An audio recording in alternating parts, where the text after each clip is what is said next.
Good afternoon, Louisiana, and welcome to Bayou Bets for Monday, March the 27th. Zach Ewing and Jim Derry along with you. Lots to get to on today's show. We are, of course, brought to you by Caesars Sportsbook. Visit NOLA.com/Caesars today for our latest special offer up to a $1,250 bet with a bonus bet as insurance if you should lose that first bet. Go to NOLA.com/Caesars. But as I said, Jim, a jam-packed show for today. LSU women's basketball is in the Final Four. They will learn their opponent tonight, so we'll recap that game, their victory in the Elite Eight against Miami. A men's Final Four that is as mad as you like for March Madness. And then we've also got the Pelicans going for 5 in a row tonight. All of a sudden, they got hot again. And also some NFL news with Lamar Jackson unveiling his intentions to play for another team. So lots to get to. I guess we're thinking alike because, maybe we'll agree on a lot of stuff today, which would be unusual. We're almost twinsies. And I think we may have lost Zach live, or maybe it's me. Am I back? Sure. Yeah, you're back. The system didn't like the plaid, I guess. No, that's what I said. As soon as I said we look like twinsies, then you kind of went offline for a second. Yeah, that's no good. That's no good. For either one of us, probably. Also, can't seem to get our headlines. There they are. Okay, all sorts of wacky things going on. The LSU women in the Final Four for the first time since 2008, Jim. And they did it in – I mean, look, we'll talk about it. It wasn't pretty, but it was certainly effective. No, and the cool thing about it is I thought they played really not very well. And if you ask Kim Mulkey, I'm sure she'd say the same thing. But, they didn't play very well, and they still were able to win. So that was a really cool thing to see. Whether it will help, maybe they got that out of their system. Maybe the bright lights of Greenville finally, started catching up a little bit. I don't know, but they need to play better in the next round, especially if it, against Virginia Tech or Ohio State, whoever it's going to be. They need to play better if they're going to reach the championship game for sure. Yeah, no doubt about it. Look, like you said, the good news is when you don't play your best and still make it through, that's great. The men's Final Four, you have 2 5 seeds, a 4 seed, and a 9 seed. We'll talk about that too. We got some odds up for what these teams were to make the Final Four and the prices they cashed in on. Pell's looking for 5 in a row tonight in Portland, another late night game, but all of a sudden, pretty much everything back on the table for this team. And Lamar Jackson revealing this morning that back on March the 2nd, he demanded a trade from the Baltimore Ravens. Jerry's here. Jerry says he's glad the Saints didn't get Jackson or Rodgers. Some drama there. Some drama queens there. Yeah, they were never coming here. So, but yeah, I don't want either one of those guys either. So I'm with you, Jerry. And Pelicans, if they, they don't need to win. They don't need all 8. They don't need all 8. But we'll talk about that. They play Portland tonight. They have a huge game coming up tomorrow night at Golden State, and we'll talk about that too. But let's start with the team that's already accomplished a great deal, and that is the LSU women in the Final Four. They beat Miami 54-42. And as you were saying, Jim, just kind of like bully ball. I mean, like they'll throw the ball up and they don't make a lot of shots, but Angel Reese or somebody else will just go get it and they'll throw it back up on the rim, and sooner or later it falls in, and they're going to play tough defense, and they're not going to let you get the ball on offense until they make a basket. Yeah, so how does that match up against other teams they could potentially face? We've seen that it doesn't work well against South Carolina. But don't put the cart ahead of the horse. Worry about South Carolina later. You got to look at these two teams tonight. So if you're really interested, this is a game to watch tonight. You want to watch Virginia Tech and Ohio State play. I think they play at 8 o'clock. So make sure you watch that game because you'll be able to tell. And now you'll look at the odds, and the odds makers, obviously. Now, granted, LSU and Iowa and South Carolina are already in the Final Four, so that's kind of a misleading. Well, South Carolina's not yet. Oh, that's right. They will be in a couple of hours, but they play Maryland tonight and they're 15.5-point favorites. I did put the cart ahead of the horse. I'm sorry, but Virginia Tech, I'm interested to see tonight how they play against Ohio State because obviously they're favored and should win. They're the number 1 seed. What does that mean for LSU going forward? We'll see. Yeah, we did have something wrong last week. LSU does not play South Carolina in the semifinals if both teams get there. They wouldn't have to play the Gamecocks until a championship game, and so that's one reason I think these odds are lower for LSU than they are for Iowa. Iowa's going to have to play South Carolina, and Caitlin Clark. Those who didn't see her, 40-point triple double in the Elite Eight against Louisville last night. So she's fun to watch, and it'll be fun to see her go up against South Carolina. And I'm sure LSU fans wouldn't mind seeing her shoot Iowa into an upset and avoiding South Carolina. Well, this is probably better talk for Thursday when we will talk about this again Thursday because no matter what, LSU is playing Friday. So we'll know their opponent by then, and we'll have probably more to discuss. 100%. Let's move on to the men. Men's Final Four is set. It's in Houston starting Saturday with the semifinals.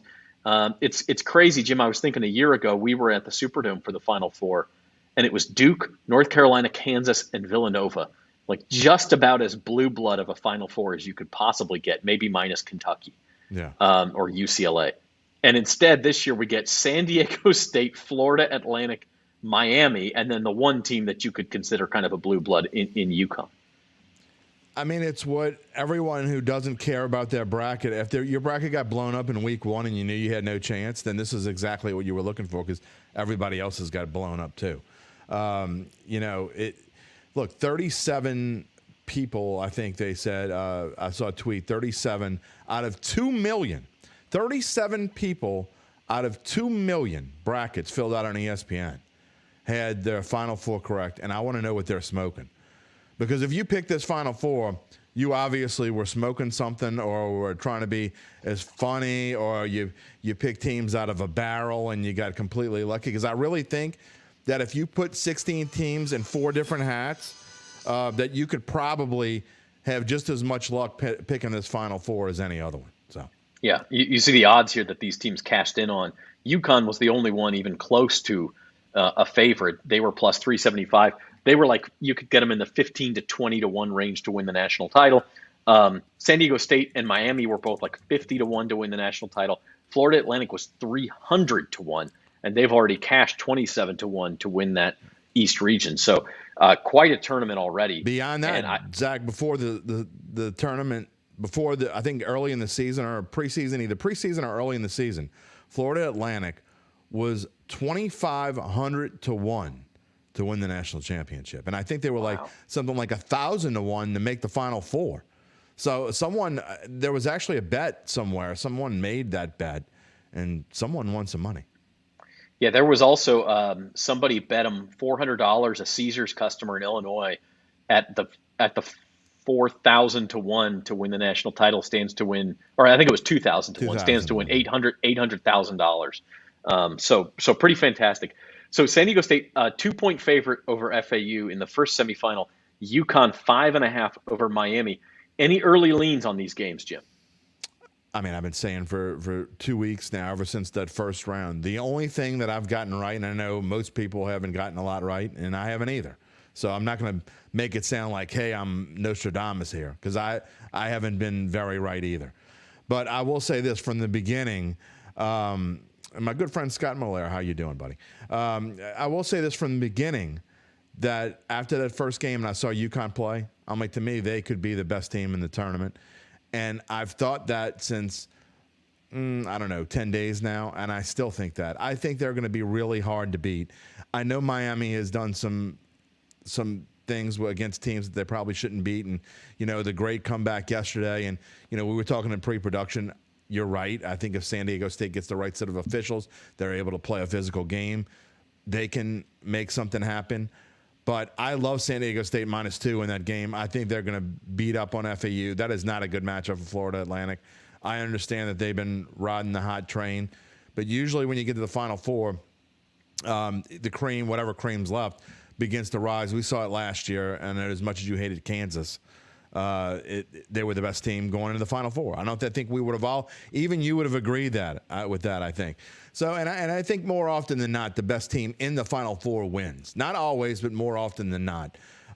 So I love UConn here. I'm not going to be betting against them, except maybe a little bit of hedge on something I told you. I had them plus 1,000 a week or so ago before they started the Sweet 16.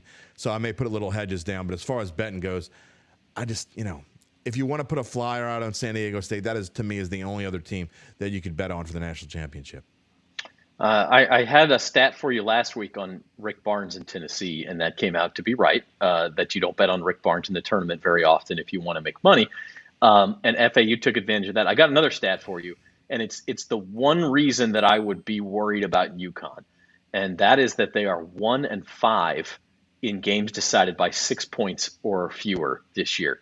And so that you take out, they're 28-5 in all other games, or excuse me, 28-3 in all other games. They don't get blown out. I mean, they're a very good team, but they haven't been able to pull out close games. And I actually watched their last loss. It was in the semifinals of the Big East tournament. They lost to Marquette by 2 points, and they did not execute real well in the last minute or two.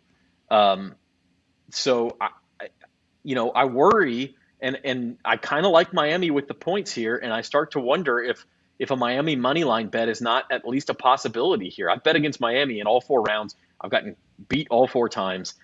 So now you're going to get beat a 5th time because you've been getting beat betting against them? That doesn't make any sense. I mean, I guess if anything, I'd almost be more likely to bet the money line because UConn has had problems in close games. And you can call it luck. Ken Pom does call it luck. They're number 311 in the country in luck.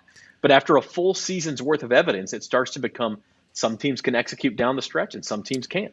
If you're thinking about doing that, and I don't think it's a good idea, but sure, if you want to, go ahead.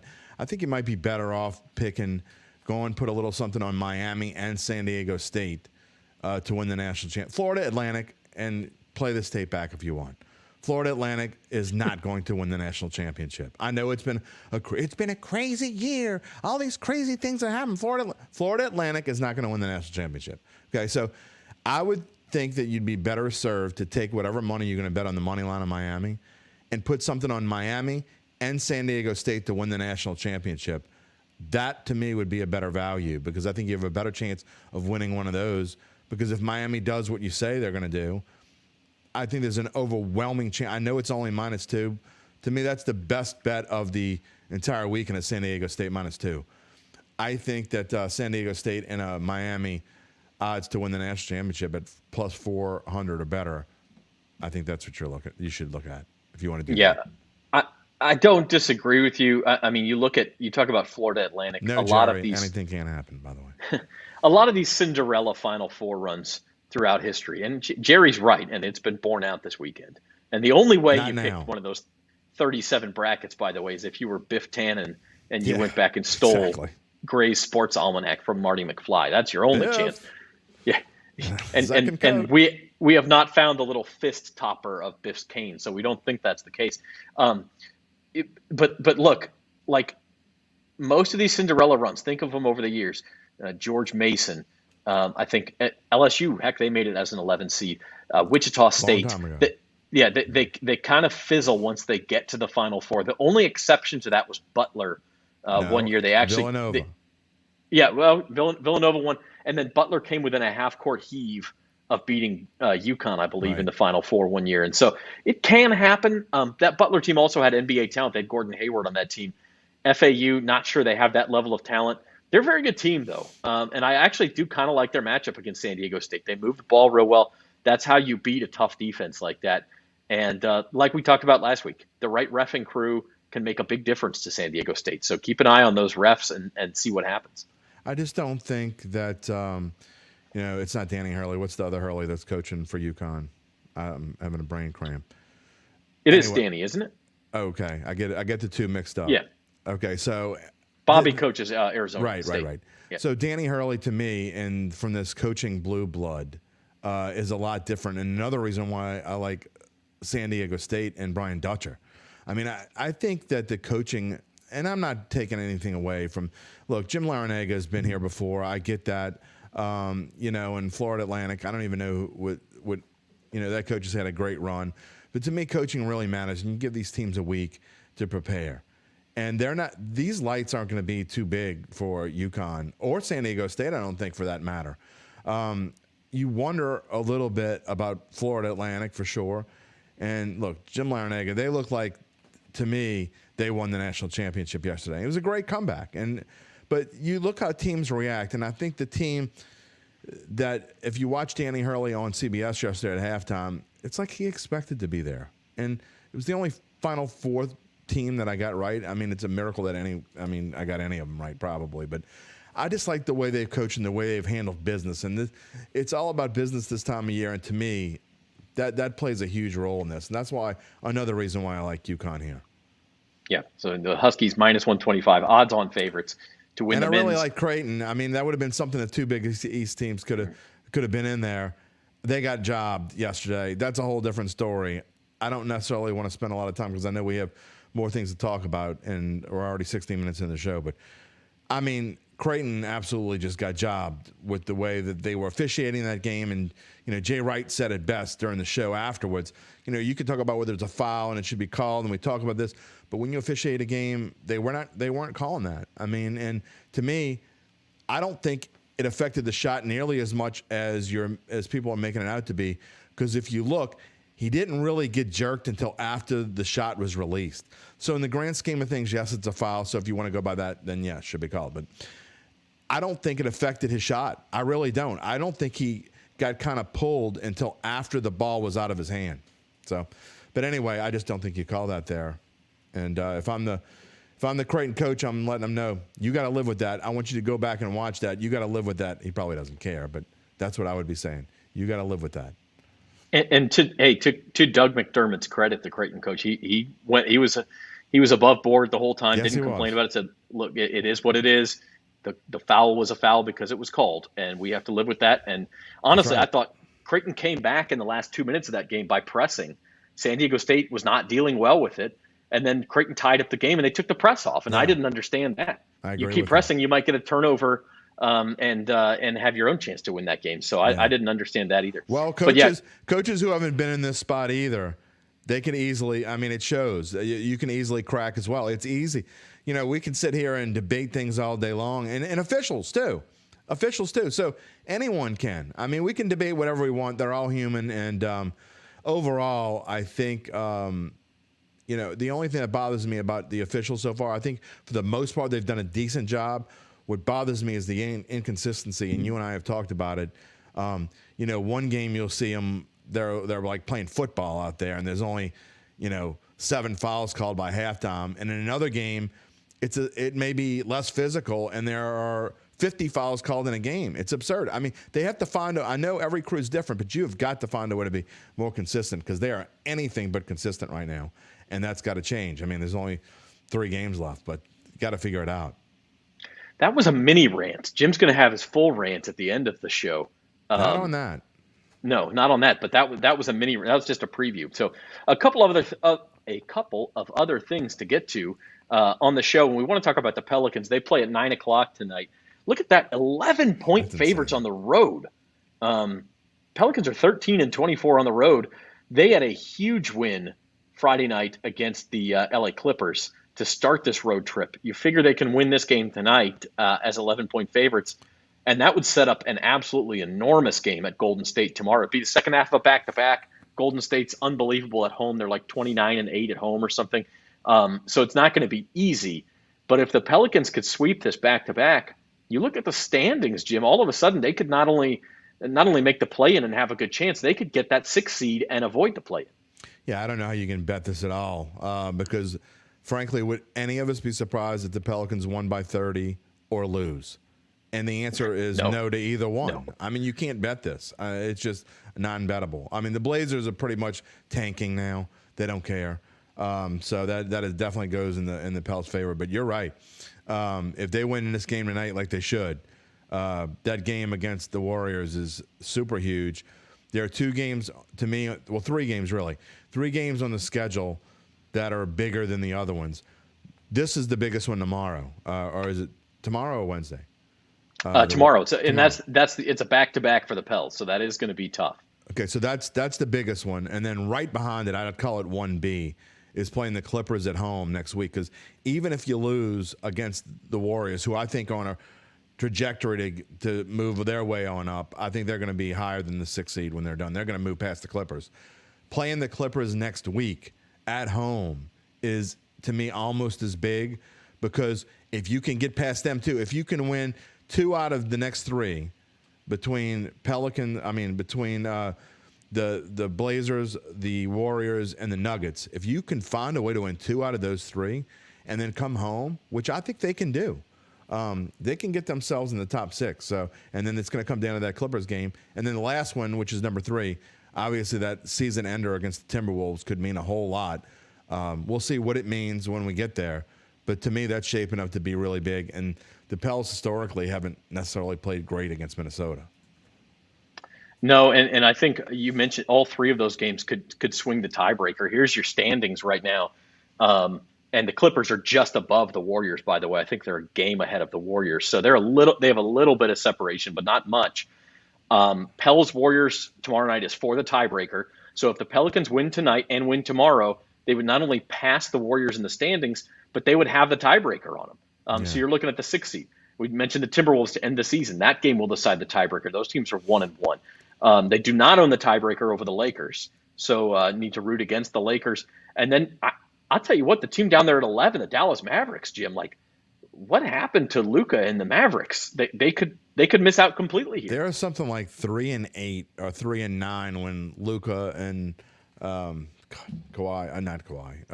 Kyrie are having play together. So I'm having brain cramps all over the place. I think I really am getting old. But you really are. I mean, there's no doubt. But to me, going back to what we were talking about very quickly, it doesn't even matter as much. Of course, this is going to sound the wrong way. You want to win. But tomorrow night is going to be a playoff type. To me, that is the barometer for this team. Are they for real in this winning streak or not? Because even if they don't win, if they play a really tight game against the Dubs' best, and it's a close game, and they lose by a few, but they play tight the whole way, and, to me, I'm going to learn a lot about this team tomorrow night, whether they win or lose, and that's what I'm looking forward to. Golden State 30-8 at home, Pelicans 13-24 on the road. So if they win that game on the second half of a back-to-back, major upset, but also huge. And when you're talking about the Warriors absolutely need it, like you said before. So this is playoff atmosphere at its best. Right now, odds in the market for the Pelicans, plus 160 to make the playoffs. We talked on Thursday, or maybe it was last Monday. That number was like plus 375. Yeah. So they've obviously done a lot of good. They were plus 170 just to make the play-in tournament last week, and now minus 160. So they have improved their odds quite a bit. That was the best value on the board, and I still thought it would. I think they'll find a way to make the play-in at the minimum. Yeah, I still think there's value there. Now, obviously, if they do get up to the 6th seed, you would lose that bet. But I do kind of like them minus 160. I think it's going to be tough for them to get in the top 6 overall. To me, I mean, you got to think the chances of them winning the next 2, assuming they win tonight, winning one of 2 of the next 2 are going to be tough. They're less than 50-50. They're going to win one of the next 2. So then you kind of have to come home and sweep. It's going to be a tough thing to do. Yep. All right, last topic of the day before we get to our rants. Lamar Jackson has said on his social media accounts that back on March the 2nd, he requested a trade or demanded a trade, whichever verb you might want to use, from the Baltimore Ravens, said they did not meet his asking price. The Ravens, of course, made him a non-exclusive franchise tag, which means that other teams can bid on him. This is all stuff we knew. But what's interesting about it now is like this social media post almost made it seem like Lamar Jackson saying goodbye to the Ravens. I mean, he said things like, I'll always be part of the Baltimore flock, and I enjoyed my time. But hey, it was almost like a goodbye post. And so it sounds to me, and we want y'all to tell us with our poll question, but it sounds to me, Jim, like he may be, if they don't trade him, if they don't find somebody who will give up 2 first-round picks for him, he'll just sit out. Yeah. Is he willing to give up millions and millions of dollars to sit out for a season? That would be, look, if he does, then that's, I'd applaud him, honestly. I mean, if you're a man of principles to that extent and you decide to sit out, great. But I don't see him sitting out, and I don't see him going anywhere either. I mean, if you look at the odds to go elsewhere, I think he was plus 250 to go to Indy and plus 300 to go to Atlanta, and everything else was higher than that. So you're talking about, at best, 2-1 to play elsewhere. I think the Ravens, when all is said and done, they're going to find a way to make this happen, at least for this year, and get him in there. What happens after that, I think he's probably going to leave. I think he wants to leave. But I don't see someone like this. I mean, Bobby Hebert did it many, many, many years ago, threw away an entire season because he had a contract dispute, and then came back to the Saints after it was over. So we've seen this throughout time, and players get aggravated and they don't get what they want. But I think it would be a surprise at this point if Lamar Jackson plays anywhere other than Baltimore, and it would be an even bigger surprise if he doesn't play at all. But it's possible. Yeah. The more recent example, not a quarterback, but would be Le'Veon Bell, sat out a year for the Steelers as their running back. Basically didn't get the contract he wanted. Yeah, and he was never. I mean, maybe he was on the decline anyway, and maybe he knew that, and so he was looking for the payday. I don't know, but we do want you to go vote. Go to bet.nola.com and vote on what you think will happen with Lamar Jackson next season. Does he stay with the Ravens? The two favorites, if you look in some of the odds available out there, the Colts and the Falcons.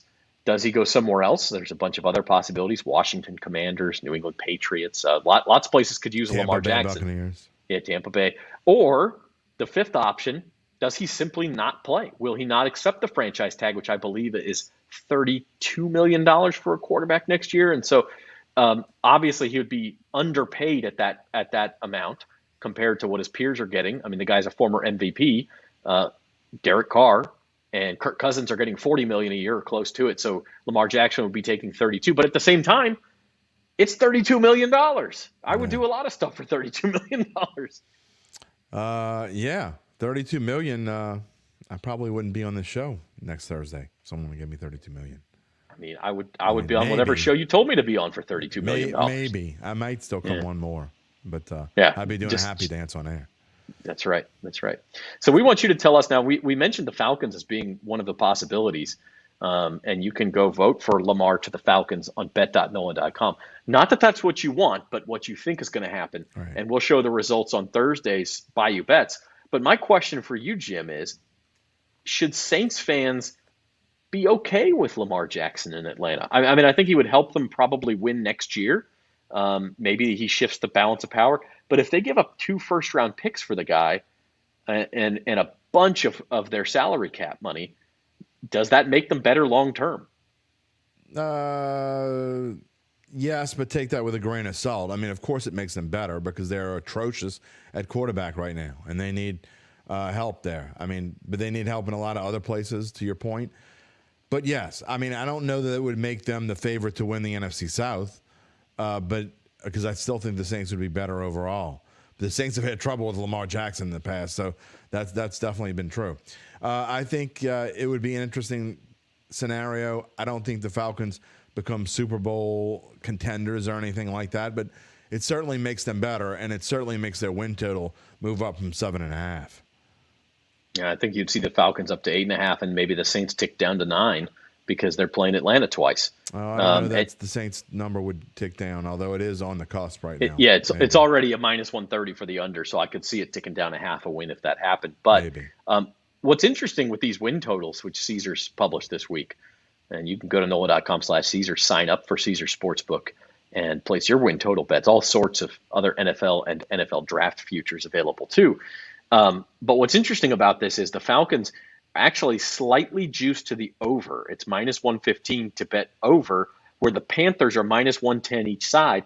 And yet, if you look at just straight division odds, the Panthers have a better chance of winning the division than the Falcons. So it's a little bit of a discrepancy there.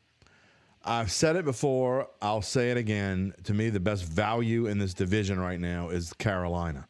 I don't necessarily think Carolina is the best team in the division, but I certainly don't think they're 3-1 worse than everyone else. So I like what Frank Reich is doing there. The Saints, there's no value at +120. There's no value in this win total. You can't, to me, I think 9 is about where I would put them right now. Let's see what happens during the draft. The number is not going to go down. So to me, the Panthers can only get better. They're the only value in here. They're the only team that I would bet on at the moment. All right. So that is the story in the NFL offseason. Of course, lots to come in the next month. I think we're exactly a month away from the draft. I think it's 30 days from, maybe 31 days from that. It's April 27th. So yeah, exactly 1 month from now is the first round of the NFL draft. So lots to talk about with that. We'll also be following the Pelicans and the Final Four, the Masters, all that stuff, of course. But we've got some rants to get to, and then we're going to end the show. And Jim, we teased it a little bit, but you have some thoughts on March Madness. Yeah, and I kind of said this in Datitude on Friday. And look, I know there are a lot of debates and back and forth of whether the NCAA should expand the football playoffs or not. And I've been vocal in saying that every year there's only 1 or 2 or 3 teams that can legitimately win the national championship in football. I still stand by that. But that being said, I know there are plenty of, if you expanded the playoffs to 32, which to me wouldn't be hard to do. People say, you could never do that. It would take too long. No, it wouldn't take too long. Get rid of some of these bowl games or incorporate the bowl games into doing this and start it. All you'd have to do is start it 3 weeks sooner. Or take a week off of the regular season if you want to and make it that way. But could you imagine holiday hysteria? And it starts, I don't know, the week before Christmas and lasts until it lasts now. And you had, you had 5 versus 12 and you had all these upsets. I mean, you'd still have the same kind of upsets in college football. Now, not at the end. It wouldn't be the same at the end. It wouldn't be like the Final Four is now. You wouldn't have a 9 seed playing a 5 seed and a 4 seed playing a 5 seed. That's not going to happen in football. However, leading up to the events to me would be just as fun as basketball. And I've been saying it for years. There is no reason, literally no reason, why college football shouldn't do this. It would make even more. It's all about money. You can't tell me they wouldn't make more money on having a tournament like this. I can't imagine what kind of ratings they'd get for the selection show alone. So to me, holiday hysteria would be just as much fun as March Madness. Very simple to do. I don't think we'll ever see it, not in my lifetime, but it sure would be fun. Yeah, and we're going to see 12 teams here in a couple of years. And I think 16 is not too far a bridge from 12. I don't know about 32. You start going down to 30 and 31 and 32, you're talking about some not very good teams, but it does give a chance for the Sun Belt winner, the MAC winner. I mean, you let them in and they get to go play Alabama, and Alabama's got to take care of Miami of Ohio in the first round. You never know, right? They've all lost to LSU lost to UAB when they were really good a few years ago, about 20 years ago now. Alabama, I think, lost to Louisiana Monroe. Anything can happen on any given day. I can tell you, it would make things. Make some things clench just a little bit. A lot of clenching going on. Oh, and just imagine the ratings if exactly. If Marshall takes a touchdown lead on Alabama midway through the third quarter or something, and I mean, all of a sudden everybody's on upset watch times 10. So it would be a lot of fun. I agree with that. Jerry's got a little mini rant here. The media gave the Saints a C+ in free agency. Are they crazy? Yeah. I think that was Pro Football Focus did that. Yeah. Yeah. Go ahead. I could see not giving them an A. It's a little bit of an incomplete right now, but a C+, they got the best free agent quarterback out there. I don't see how that's a C+. With no money available. Anything less than a B or a B+ or a B, and you're just trying to get people to go read your post. I mean, that's clickbait. And I made a joke on Twitter that's saying, all the NFL people were busy that weekend, and hey, intern, You got anything on your plate right now? No, Mr. Jones. Okay, well, I need you to get in there and put together a grades list, and we want it to be back off a little bit, make the Saints suck, whatever. However you want to do it, make sure we get clicks on this. Okay, Mr. Jones, I'll give the Saints a C. Okay, well, go ahead. And there you go, and that's how that happens. Got clicked on, didn't it? Mr. Jones and me. Yeah, I don't like. I just don't. I think there's some bitterness among NFL media, especially in other cities, of they want the Saints to take their medicine with the salary cap, and they thought it would happen after Drew Brees left, and it just hasn't happened. They've continued to kick the can down the road, and the Saints are able to do it because they have the cooperation of their players. The players don't have to restructure these contracts, but they cooperate because, number one, they're getting some signing bonus money deferred, and number two, they want to play for a winner. They don't want to sit in New Orleans and play for a 4-13 team, and so they're willing to do it. And there seems to just be this level of bitterness of, well, the Saints can't keep getting away with this, and they pound the table and say they get a C in free agency because they're in cap hell again next year. And it's like, well, yeah, they are, but they were in cap hell this year, and they signed the top available free agent quarterback. So how hellish is cap hell really? I was supposed to have ham and cheese, and I got turkey and cheese. The Saints, sometimes they rise to the occasion. Sometimes. We'll see what happens. By the way, who's they? The Saints. Yeah, I don't think they. I think there's just some bitterness about the whole salary cap thing. Nick Wright is a professional, a national radio host, and he's been leading the charge against them, saying, "Well, this is ridiculous. And how can they do this?" Well, they keep doing it, and I don't think you should criticize a team for trying to compete in professional sports. That's what you're supposed to try to do. So does that get someone ratings when they do that? When they whine about stuff like that? Apparently. Okay. Apparently, you've been known to whine a time or two. Oh, I whine all the time. I don't know if we get ratings from it, but my rant, Jim, is not a rant of whining today. It's a rant of excitement because baseball's opening day is on Thursday, and I was teasing all the stuff coming up, and I left this out. I got to say this, and I know people will say Super Bowl Sunday, and I know they'll say the first 2 days of March Madness, and they'll say the playoff semifinals in college football or opening day in the NFL, and believe me, Kentucky Derby. I mean, there's all sorts of different things you could say. There are arguments to be made for all of them. They're all fun. But baseball's opening day, by God, is just glorious. It is wall to wall. The first game, I think, is like Mets and Marlins at 12:15, and the last game is Mariners and Guardians at 9:15. And I mean, you say that, but you've got it's Shane Bieber against Luis Castillo, and then the noon game is Sandy Alcantara against Max Scherzer. So, they're going to be good games. You're going to flip on one game and it'll be snowing in Detroit, and you'll flip on another game and people will be sweating in LA. And there's just something about it. It means spring is here. All 30 teams think they can go 162-0 until reality hits on March 31st. But on March 30th, by God, they're going to be absolutely over the moon for baseball, and we all will. It should be a national holiday. Give us the day off. Let us watch baseball and drink beer all day. And that's all I have to say about that. I probably feel a little differently than I used to. I used to love it. Probably, I don't know if I ever thought it was the best day on the sports calendar. It's up there because there's a lot of other things going on that day besides just baseball. It's usually during the Final Four, sometimes on the same day as a Final Four game. But this year, and I'm not going to poo-poo your rant because I respect your point of view. I can see why you would think that. This year is going to be extra interesting because of all these goofy-ass rules changes that we're going to see come into play with the pitch clock, no shift. Oh, and I can't wait. Bigger bases. How big are these bases going to be? Are they going to be like the size of a steak that I would eat, kind of big? Or they the size, just like a tinge bigger to where, yeah, you can't really tell they're bigger. I mean, how much bigger are they going to be? I haven't watched any spring training, by the way. Have they had the big bases in spring training? I don't know.